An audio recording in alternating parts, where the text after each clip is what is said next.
ঐতিহ্যবাহী দিনাজপুরের আওকরা মসজিদ। আওকরা মসজিদ মানে কথা বলা মসজিদ।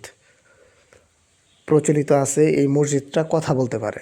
তার মানে কেউ যদি এই মসজিদকে সালাম দেয় তবে সালামের উত্তর নেয় ওয়ালাইকুম আসসালাম বলে। তো আমরা যেহেতু ভিডিও ধারণ করতেছি, আমার সালাম দিলে তো মনে হয় না যে নেবে। আর আগের মতো তো সত্য যুগ নেই। এরপরেও আমি একটা সালাম দিচ্ছি মসজিদকে, আসসালামু আলাইকুম। দেখুন কতদিন আগের পুরাতন পিলারগুলো, কত মোটা মোটা। উপরের ছাদ একদম ধসে গিয়েছে, উপরে টিনের একটা ছাপড়া করে রেখেছে।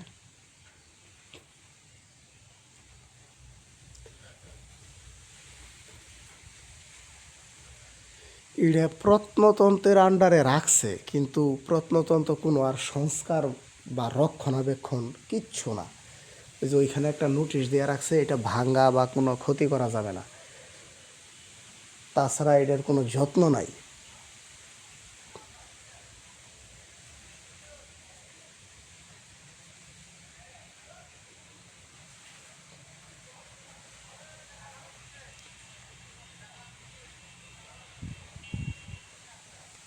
মাঝারুল, এর আগে তো তুমি এই মসজিদটা দেখো নাই, এখানে আসো নাই। এদিকে আসছিলাম, এই মসজিদ দেখা হয়নি।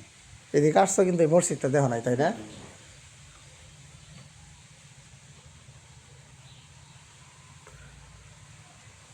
যাক, আজকে আমার কারণে জোর করে মোটামুটি তোমার আমি নিয়ে আইলাম।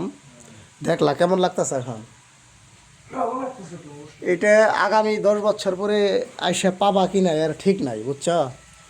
আসলা, দেখলা।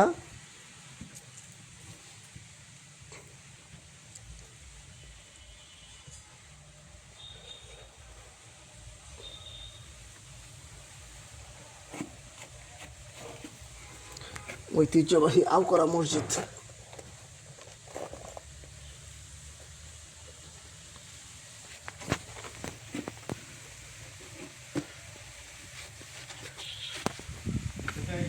মাটি দিয়ে তৈরি। ইট না, ছোট ছোট ইট না এগুলা।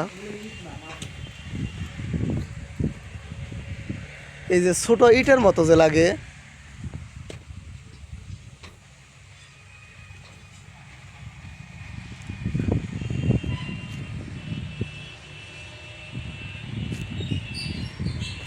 দিনাজপুরের ঐতিহ্যবাহী আওকরা মসজিদ। প্রচলিত আছে মসজিদটি কথা বলতে পারে, মানে এই মসজিদটিকে কেউ সালাম দিলে সালামের উত্তর নেই এই মসজিদটি।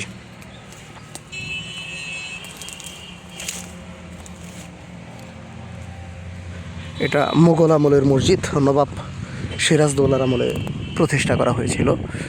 এখন মোটামুটি এর ধ্বংসাবশেষটাই আছে বলা চলে।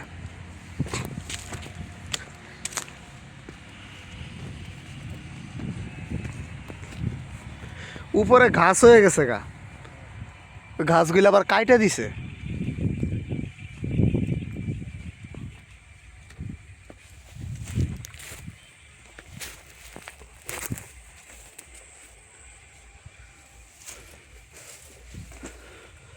আপনাদের মসজিদটি আমি দেখালাম। কথা বলা মসজিদ, ঐতিহ্যবাহী দিনাজপুরের কথা বলা মসজিদ, আওকরা মসজিদ। আমার জন্য সবাই দোয়া করবেন। আসসালামু আলাইকুম।